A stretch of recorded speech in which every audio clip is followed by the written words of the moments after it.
Welcome to Remembering the Forgotten, a space where leaders think out loud, without polish or performance. No scripts, no personas, just the quiet clarity that emerges when the noise drops and the mind is free to speak for itself. Today, I'm joined by Greg Stevens, executive coach, professional mediator, author, and longtime guide for leaders navigating conflict, difficult relationships, and high stakes conversations. Greg has spent more than 2 decades working with individuals and organizations where communication has broken down, trust feels strained, or important conversations have been postponed for too long. What distinguishes Greg is his ability to create safety without softening the truth. He doesn't help manage conflict better, he helps them meet it honestly. His work invites clarity without escalation, responsibility without blame, and forward movement without forcing outcomes. Rather than teaching strategies to win conversations, Greg helps people rebuild bridges they believed were no longer possible by restoring contact first with themselves and then with others. And with that, a heartfelt welcome to you, Greg. Marcus, it's great to be in your home today. Great to have you as my guest. I was looking forward to that. I love that. It's good to see you. It's holiday season, and I love looking at your background there. It's good to be with you. It's been a long time, it seems like. I would say it's almost a year since we last talked. Time Wow, really, flies. Time flies, yeah. really But it does. was such a deep conversation we had, especially when I was a guest on your show. Yeah, I believe it literally laid a foundation for lifetime, yeah, absolutely. pretty much. It's interesting. You connect with some people quickly, and I have an ability to connect with a lot of people, but the level of depth that you can connect on is very different than most people. We got Appreciate that. we got really deep really quick, and space. Remember when you did my podcast?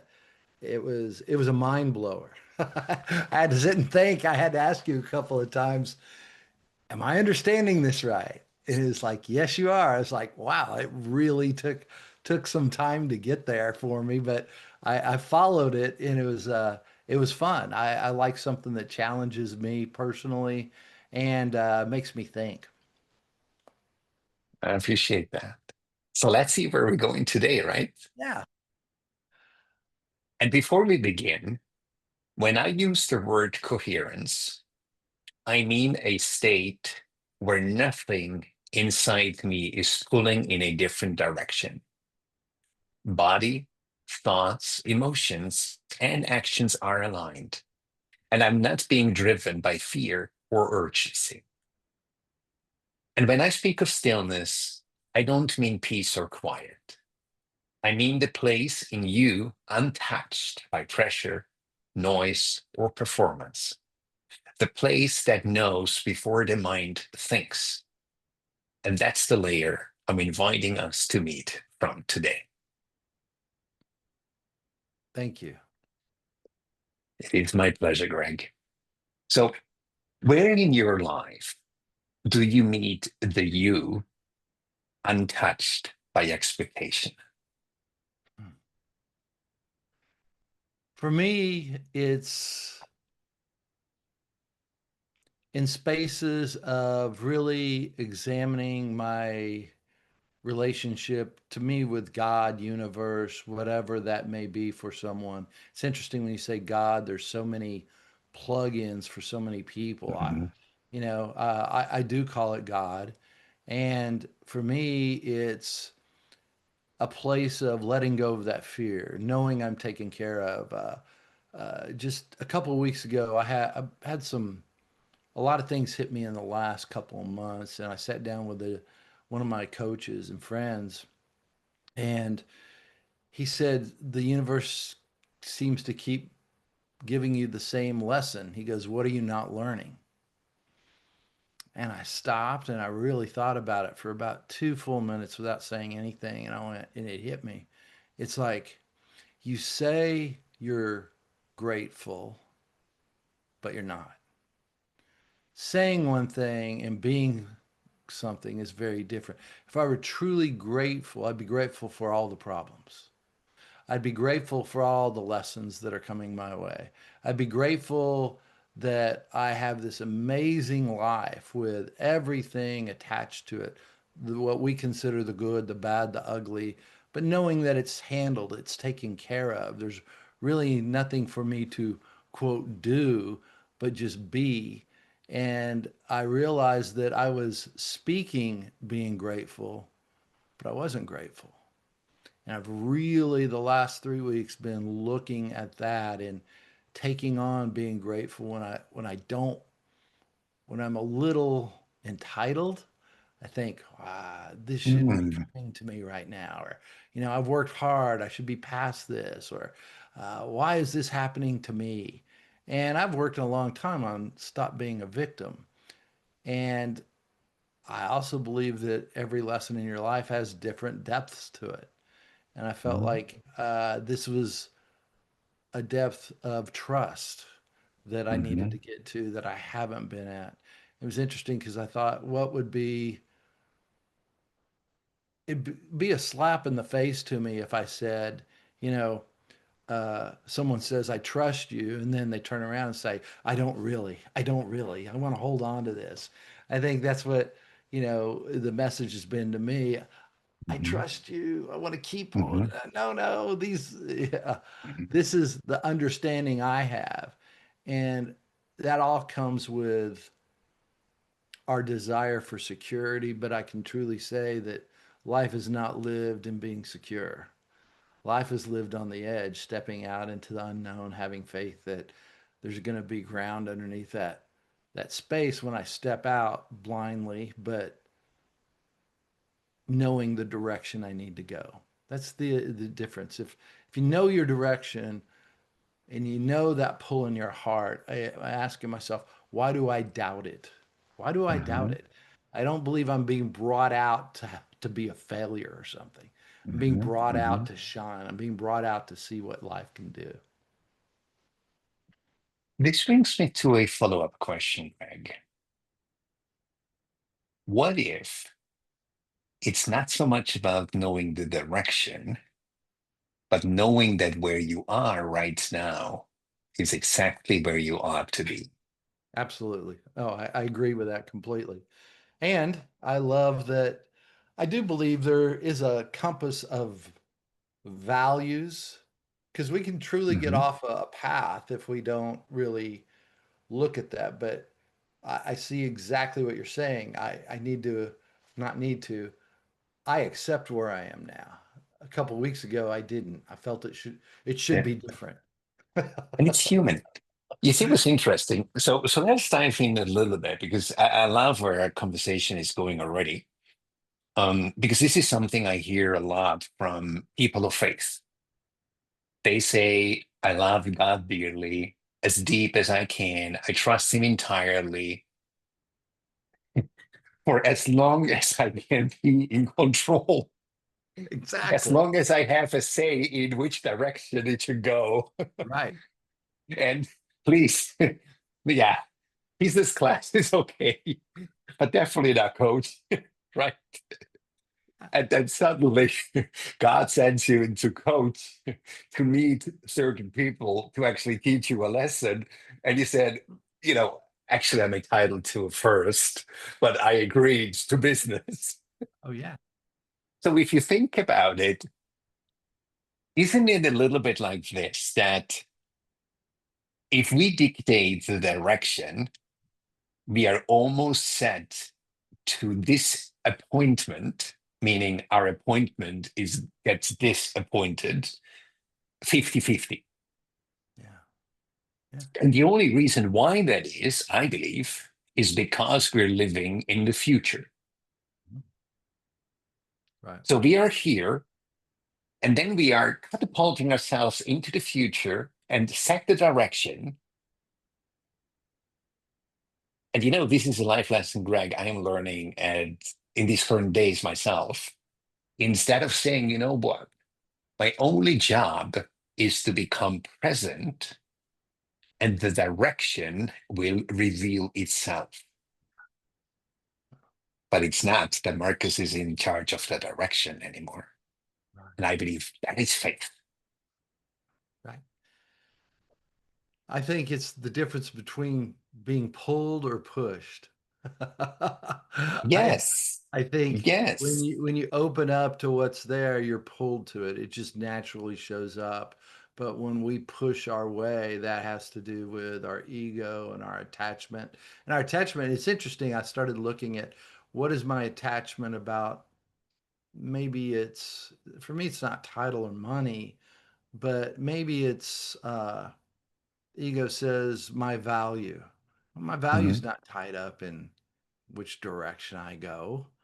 Right. That's the illusionary space that we want to. It's so funny how we're designed when you really think about it. We're this battle of control and surrender. Peace comes from surrender and letting it show up, and that's your real power. That's nice deeper. I love it. Yeah. Are we designed like this? What's I that? doubt it. Are we designed like this? I doubt it. Mm, Let's go back to when we were children. mhm. Was that the case? No. No, no, you're right. You see? We've So been, what if? So I'm putting out front of my hypothesis now again. Might be mind blowing once again, Greg. I warn you. What if we are born with all our executive functions available? That's intuition, that's creativity, that's dreaming, that's trust, that's everything. And sooner rather than later, society manages to push that, whatever it is, out of its own seat. And suddenly it's not anymore being pulled and carried. That actually becomes lip service. And we're surprised that when life actually does send stuff that challenges us, we are not equipped because trust has become lip service. Surrender has become lip service. I'm not sure whether I shared that with you, but when I grew up in these evangelical churches, I always smirked. And when people prayed, publicly and said that they surrender all, me as a little guy, I just thought to myself, I want to see where you are when life really tests you. yeah. And most of the times, I was not that wrong. Because no, surrender when everything goes well, that's one thing. But surrender when things starts going haywire, that's a different beast. Well, So when you were I talking, believe, Mhm. go ahead. No, please. Well, when you were just describing that a moment ago, I thought that is a child. A child is open, Yes, playful.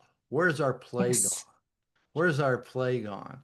Because when yes, we're programmed, it becomes work or play. absolutely, And so we put our absolutely, play aside rather than play a bigger game instead of exactly, we play this game over here rather than a full game of life because we're got to work on this. And so, exactly. And you see what's so interesting? You work with a lot of people, so do I. And quite often, the ultimate question we hear is this as good as it gets? yeah. Or is there more to life? So if we consider the source of that question, it's actually the part we pushed out of its rightful seat, and it almost is inside of us, observing us, thinking, Marcus, this is not what the original design is all about. You were not meant to push up the boulder and then when it comes down, run down again and push it up again. Basically, you would never make it. So there must be more, right? And what is so interesting for me is now to realize, Greg, that it is actually that part which we had as children. Some had it a very short time, and then they experienced abuse or whatever in life, and that pushed that natural trust out of its rightful seat. But I believe we have still all of these executive functions in us. You said you're getting up very early in the morning. Oh, no, I believe you just froze.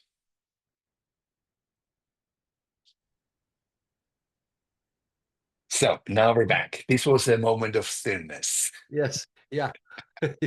It So says you my said, internet is connection is unstable. So let me go to my iPhone real quick. Sorry about that. all right, This will kind of cut us off for.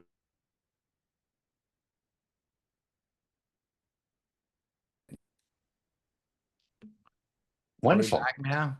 Yeah, Good. Okay. Yeah, make sure it's recording still. So just wanted to make yeah. sure. And I'm Okay. actually leaving it exactly as is. I'm not going to Okay. doctor at all. Okay. So what I was saying is that you mentioned that you're getting up very early in the morning or Mhm. something, right? Yeah. How does your morning routine look like when you get up that early? Probably for most people on this recording, they think like, "What is this guy doing or something?" Yeah, I'm up at 4 or 4:15. What I do is I get up, I shower first, then I make some coffee and I come down with the dog. And then I have my uh, reading of the Bible, spiritual thing that I do, a thing called Jesus Calling Mhm, by Sarah Young. I pray, meditate for a little while. Then I go to the gym, mhm. and my gym doesn't open at the club until 5. So I'm the Okay. first one in. I'm the first one in every day. And I get on, I do my stretching for my back. I've had 2 back surgeries. And I play what I call inspirational spiritual music. Mhm, And I get into a really heavy workout. I mean, I sweat. Most people, I do a lot of cardio on elliptical mhm, machine. I'll lift some weights here and there, but I try to really get um, my body temperature and my blood going. It just clears out my head. And I listen to that spiritual music and I go through and I just have deeper conversations with myself and my creator. And I look at what's ahead for the day, how I can hopefully make a difference. I try not to tray let my mind go where it needs to, but it also gives a real good compass on where I actually am that morning. I can see mhm, when I stay in that gratefulness, happiness, my heart is open. If I find out that mhm, I'm looking at the troubles of the day, I feel my heart being closed. And mhm, that's mhm, where I try to get my center back. And then I come back home and I answer emails for a little while. Then I take a shower again and then I get on a call at 7:30 every morning with my some of my sales team. And from then on, my wife's like, "Why do you get up so early?" I was like, "Because That's fine. I think so clearly in the Mhm, mornings." And mhm, one of the things I learned a long time ago, I used to be the type that I wouldn't normally go to bed until 4 o'clock in the morning. mhm, Now I mhm, get up at 4, and mhm, so but I go to bed when I'm tired. I fall right asleep. mhm, Uh, I rest really heavily. I mhm, wake up refreshed, and sometimes I only wake up after 5 hours. My wife wants me to get 9, but on a CPAP machine, I sleep great, mhm, and mhm, I'm a clear head throughout the day. And mhm, but I also find my energy wanes around 3 o'clock, so I don't fight it. If I start to relax at that time, I try to get into reading other things. I try to relax if I can. Sometimes I have meetings till 5, but that's kind of how a typical day goes. And then I unwind with my wife around 6 o'clock. We'll have dinner, and then sometimes I'm in bed at. Last night I think about it. Went to bed at 7:30, Hmm, and interesting. sometimes I don't go to bed till 10. It just depends Yeah. on what my rhythms are. I listen to Yeah. when I'm tired, I go to bed. When I wake up, I wake up. So that's And kind that's of how it what should be, makes it right? work. Yeah. And so So it's I'm dark when I actually go to bed. So I'm actually even more glad that we settled for 4 p.m. because that means now you're literally out of the rat race of the day, and now you're going into stillness, which I absolutely. believe is the best foundation for our conversation. Yeah. So I'm curious, Greg, can you tell me about a moment when all the noise fell away and something in you knew exactly what was true? Well, it's interesting. I have those moments a lot. Uh, it typically comes when I'm present with someone like I'm talking with you, and then certain things will just flow. And that's why I ask my clients. Typically, my clients will say, I'll ask them at first, "Do you want me to record this?" And they go, "Well, not really." I go, "Well, you might want me to because when I get into a flow of things, I typically don't remember what I say. And I'm present with you. It's coming out." And they don't understand it until all of a sudden they're writing as fast as they can, and they'll say, can you stop and start recording this?" Because it just comes out. But what I love about that is it's the connection. I'm connected. I believe there's the source of all life is with us. And I'm here for relationships. I truly believe that. And I'm here to connect with people and help them start to look at first themselves and then look at others. And I've done this by practice and taking courses and doing all that work. But it really comes down to, Marcus, what I found the most clarity I have is when I get silent and I'm just there. And that's when those things start to show up. Sometimes it'll be in a meditation. Sometimes it'll be in a sermon I go to or a talk I listen to on maybe there's a TED talk. There's so many ways. To me, there's so many avenues to God when you're open. I believe our universe, spirit, whatever you want to call it, is constantly in relationship with us if we pay attention. And you're exactly right. When I get on that push or the rat race or whatever, I'm not present with that. And it doesn't have real power. Mhm. It's kind of it's kind of like a house of cards when you think about it. Anything Oh, when you get there, there's a substance that comes with a relationship when it's founded in connection with each other and understanding. I had an interesting conversation today, Greg. And that person said to me, you know, life is that part between when I work, when I'm just by myself, when I do whatever I do, right? And I just thought, I know him too well for that to be true. And I believe he tries to make himself believe that. So I said to him, what if it's actually been vice versa, that life is life and it might be interrupted by work, which would be like the first step. However, what if you actually get to the point where life is life and whatever you do is life, right? Because you see, what I find so interesting is you just mentioned when you go into stillness. I'm curious, when you meet your clients, do you have moments where you are just quiet and you realize on the other side something is happening in spite or just because you're quiet? Often, often. I would say um, one of the things I do, I just realized there's one client I haven't done this with, and most clients I do this with, but I haven't done it with him in weeks, is before we begin, I do 2 minutes of silence Mhm. where we just get clear, clear our heads, get present with what's going on in the moment. And I'm glad we're having this conversation because I realized that's one of the things that's missing from the conversation I had with this client earlier today.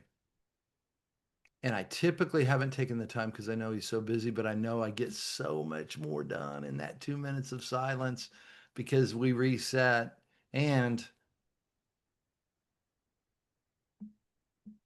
I use the moments just like that, that I just used, that silence.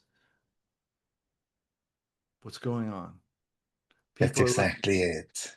What would it be like? I use those to lay there. And for instance, I do that. I've got a group of coaches that I work with and they're friends, but when Mhm. we get together, when they pose a question to me, sometimes there's been there one time, I think the longest I stayed still and silent before I answered anything was about 25 minutes. They didn't say anything either. That was so good because the question sat and I sat and I thought and I thought and I looked at it in every way I could. And I didn't speak until I was ready. I did, my coach friend left the space for that as well because there's a space you have to hold to have that kind of a silence between two people when you're having a conversation. And I think we experienced that when we did my podcast and we did some things. I recall it very well. Yeah, and Yeah. there's a place in there that there's real rich lessons if you can just wait on them. They're wanting to So, come up.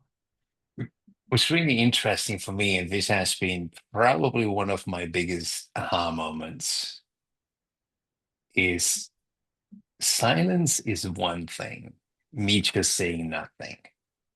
But that is basically just a coach filler. But when you go into stillness, that is when you basically provide the other person a space of safety where the noise suddenly stays outside. And maybe for the first time, that person's soul actually can speak to that person and that person hears it. That's the difference. It's not that the soul speaks for the first time, the Right. soul tries constantly, but it's the first time that a person hears it. And the That's other thing which I realize is actually as deep as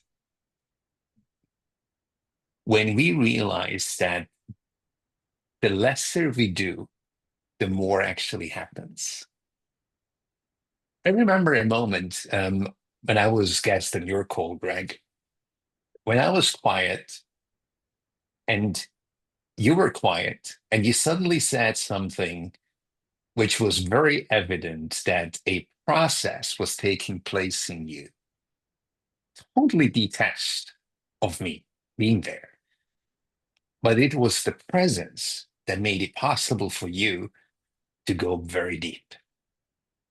And I remember were words like, "This is my show, and you are my guest." And I've never shared this publicly.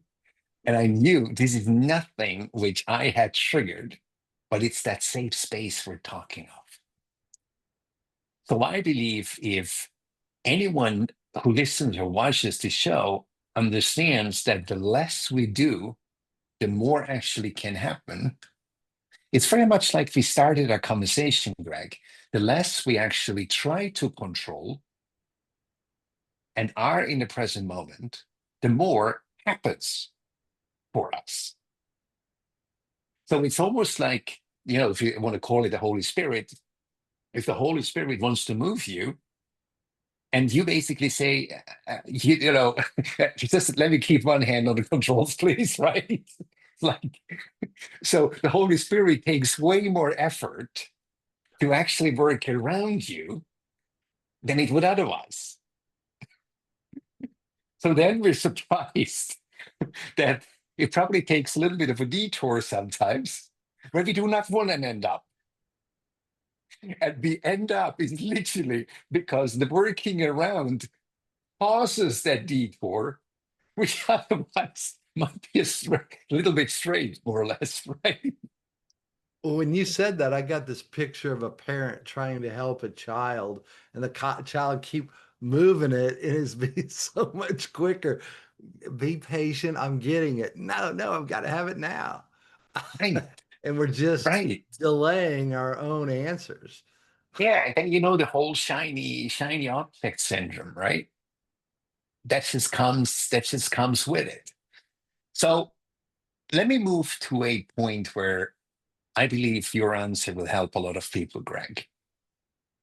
What was a moment in your life when you realized you were living from someone else's script, and what cracked it open? Oh, there were a couple. I had a lot to break through. Uh, there was one with my mom and one with my dad. And my mom, I'll never forget, we were trying to figure out where I was going to go to college. And I was going to have to pay for all my college. My parents just didn't have the money. Mhm. And I saw Baylor University and I had this pull. I have to go here. But I didn't have the money. There's no way. And then my mom lived, they lived in East Texas and they had just moved there, back there. And I could live with my parents in the trailer and they had a room for me. And I could have gone to East Texas Baptist College. And it meant I would have commuted about 15 miles. I would have gotten a degree from this really small school. And they gave a discount for ministers' kids, which I was. So that was the logical choice. And I'll Interesting. never forget my mom. We were outside of East Texas Baptist. She said, "You know, son, Baylor is a dream. East Texas Baptist is a reality." And she was helping me make a decision, but it didn't go the way she thought it would. Because in my heart of hearts, in my soul, I can't tell you what it was. It just pulled me. It's like, this is your life. And I was picked to be a top basketball star. I ended up in a wheelchair my senior year, whole thing around that. And so all of my basketball scholarships were pulled. And so that's why I had to pay for it myself. But I knew, and I looked at my mom, I said, "Thank you. I just made my decision. What's life if you can't live out some dreams?" I said, "My dreams have been taken from me and I'm going to Baylor. I don't know how I'm going to do it, but I'm going to Baylor." But here's what I also found out that Stop. day. I found out that day, once you make a decision pulling you, I'm going to follow that. None of the other stuff mattered. It was just details. What was I going to do? How long was it take? I didn't know if it would take me 4 years or 8 years. I had no idea with the money. I had no idea what was going to happen, but I was totally on my own. And in that moment, I made a decision and it broke down all the things that I thought I knew.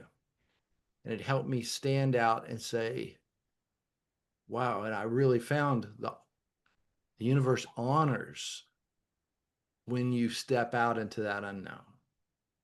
Don't know how you're going to do it.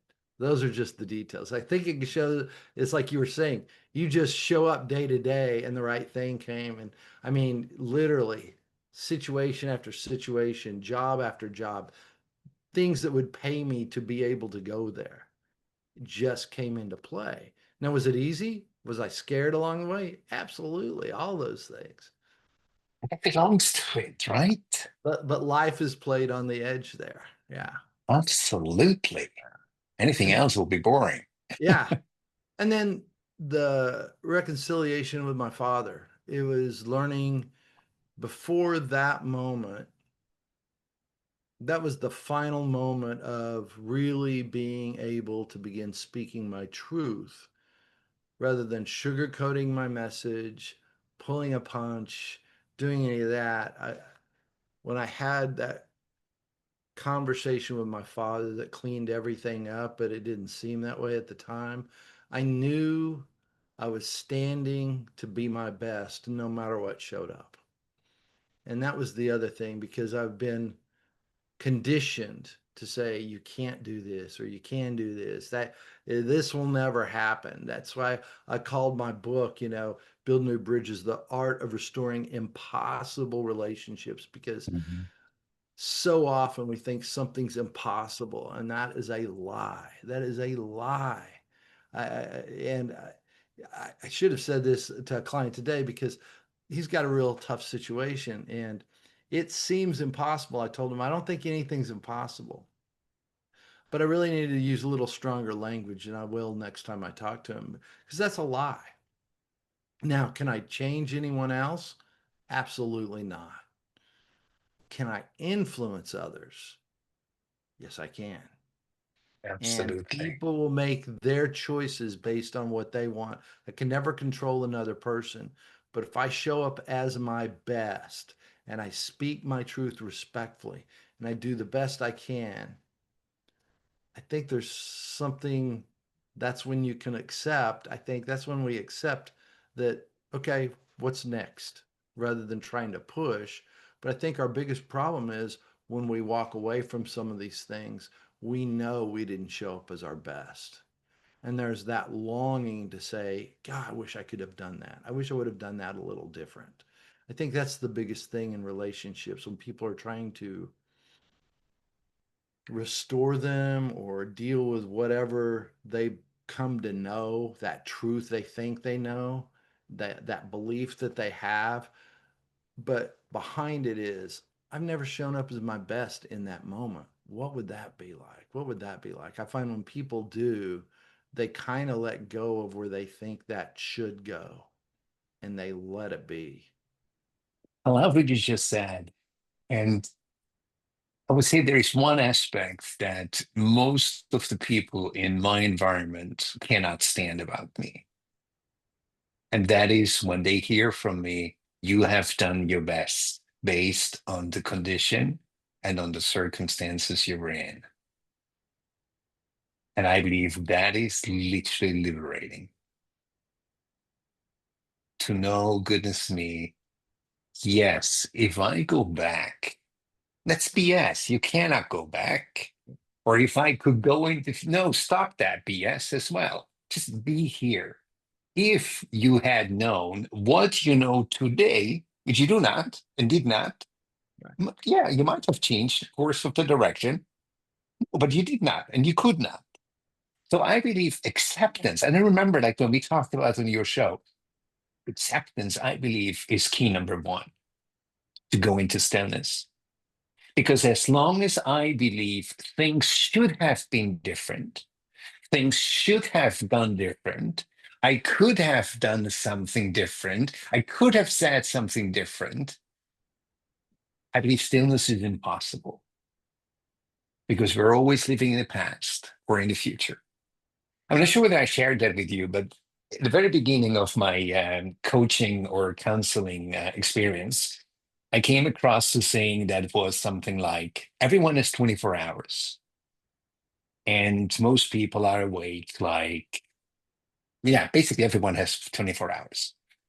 And within that time, let's say 12 or 18 hours, I'm is awake.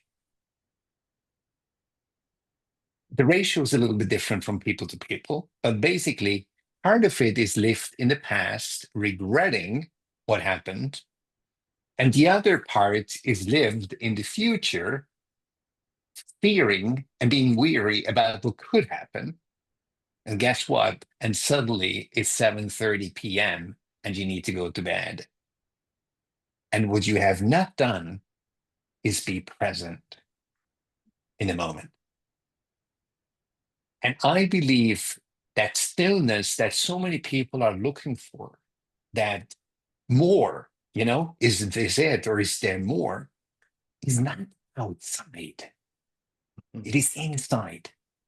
But you might have heard of that story, which goes something like, only when that person is ready to actually go on that journey inside, that person will find the way to it, Yeah. which is extremely deep. So I'm not you, but I was just wondering, what if it wasn't meant for you to use those words on that call? Maybe consider sending him an email or a message. Maybe reading it is exactly what we land and prepare the path for your next call when you meet him again.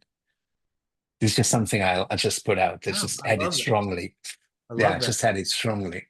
I love that. And And I'm gonna do that when we get off the call here. I'm gonna make sure I reach out because I think it's something uh I just think it will give him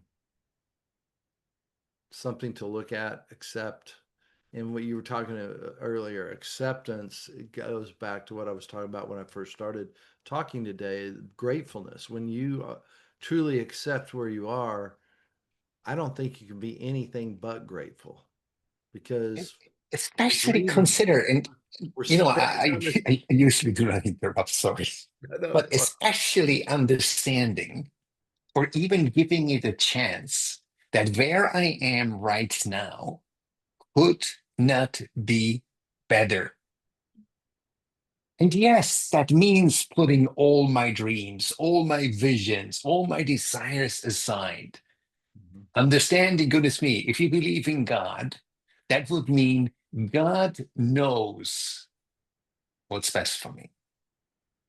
And God does not need me to come here and say, hey, by the way, here is my little desire book. You can choose. Check But the box which one you're going to give me.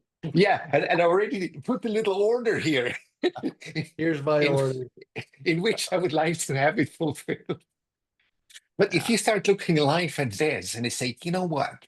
What if it's just a present moment?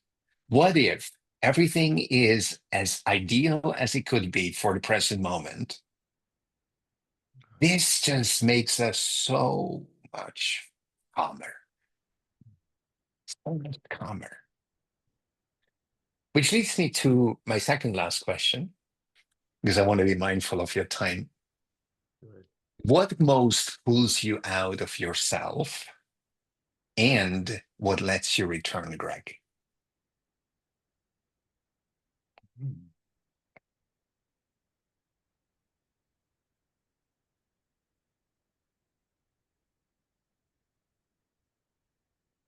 What pulls me out of myself?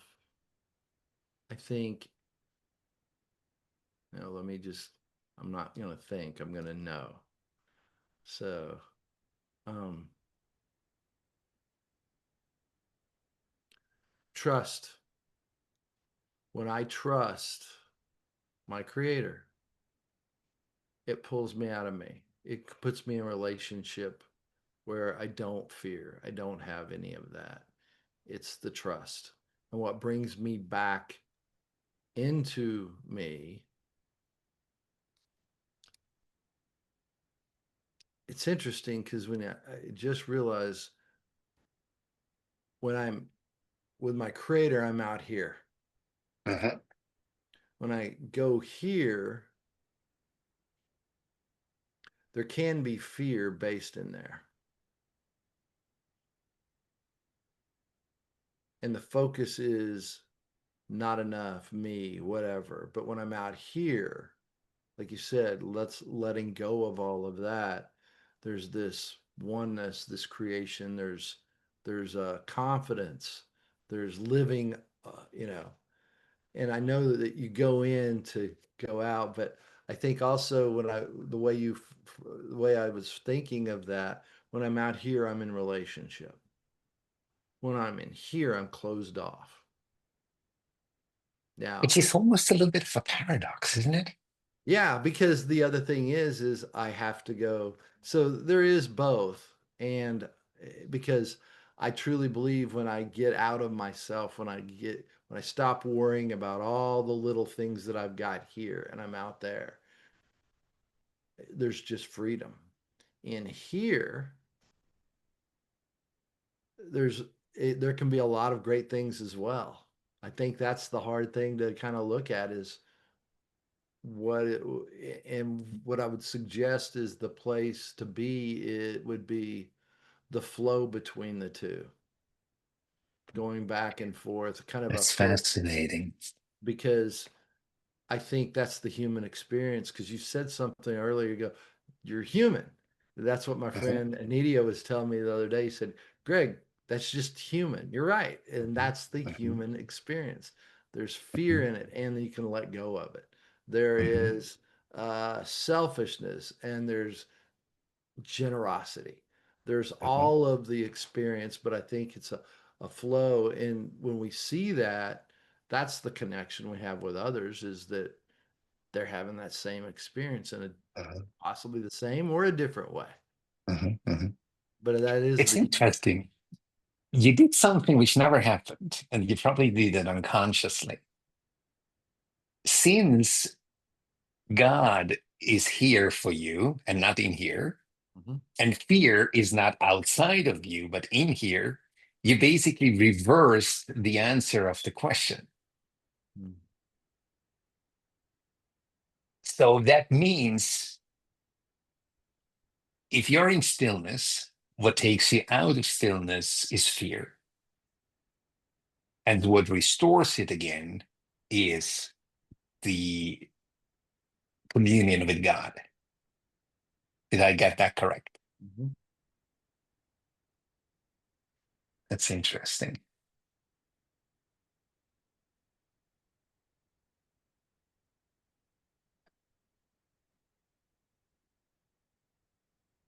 Really crazy to think about that because basically God conquered all fear.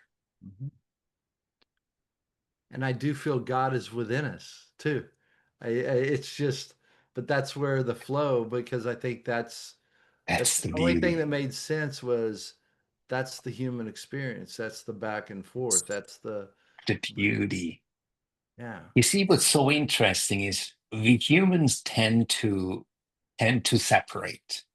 Mhm. We separate fear from God and God from fear. Yeah. So I would say a very sad statement is if I fear, God is absent. And if God was here, I would be fearless. And I believe that's BS. Yeah. Well, I believe that you have all the things you want. It's the state of mind you choose to be in that moment. You have, I truly believe that those powers, that consistency, that flow never goes away. I'm the one who goes away from it. There's this beautiful acronym about fear. I use it a lot on my show. It's this is probably worth writing down. It's false for Evidence. F, Yeah. evidence for E, Here we go. appearing for A, real. False evidence appearing real. And we're in the past, and if we're in the future, there's no way we can distinguish what is real evidence and what is false evidence. And that's why we're driven by fear I instead was, of trust. I was listening to something the other day. When you look at the past, you become sad. If you look to the future, you have anxiety. The only place where their peace is now, is That's in the exactly it. presence. That's exactly So, it. because we don't know what's coming, we're sad about the past, but the peace lives right here. Absolutely. Because That's the past cannot be changed and the future might never come. So basically, it's all an illusion. Control is an illusion. And all we have is the present moment. right now, right now, right So now. this leads me to the Last one, and very deep question, which I believe will have a lot of input on the people who listen to our show. If someone listening feels lost in the noise, which is the opposite to stillness, what is one thing you'd want them to remember is still true?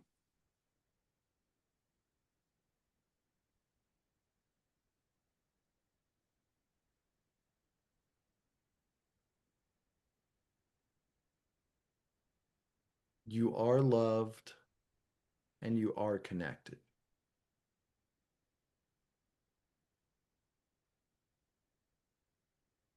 I don't think there's Beautiful. anything beyond that. I think there you are taken care of, you're loved, you're connected. To find it sometimes we have to get really still. We look at what we don't have rather than what we do. We look at the way we wish it could be rather than the way it is. We compare ourselves, which is the end of any happiness, because we all have something unique and valuable within us. I truly believe that. It's hard for me to get there a long time ago. And I still battle with it at times. I think the negative self-talk that we've been programmed into looking at in our world keeps us playing small. Mhm. We can play so much bigger. But notice I say play, not work. Exactly. So, what if, Greg, that voice that we sometimes hear, to use your lingo, is actually God speaking?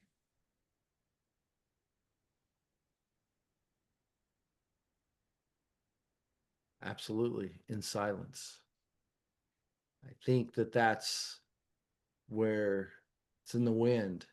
It's not in a bullhorn on the top of a mountain. It's the looking at, wow, what was that? What was that? Because now, what if it's God actually asking in your language, asks, is this as good as it gets? Praise the damn more. This is not how I had designed you. And it actually calls us back on a journey back to our original design. So, with that, Greg, I thank you very much for having been my guest today. It's been an Marcus, thank amazing you. session. And I want to invite you and all your people listening, and I'm going to do this as well. Come out and play. I want to play. Challenge accepted. I look forward to our play session. Good. Good. This was Remembering the Forgotten, a conversation held in clarity, not performance. If something in this exchange helped you see differently, let it stay with you. You'll find a few quiet pointers in the description below.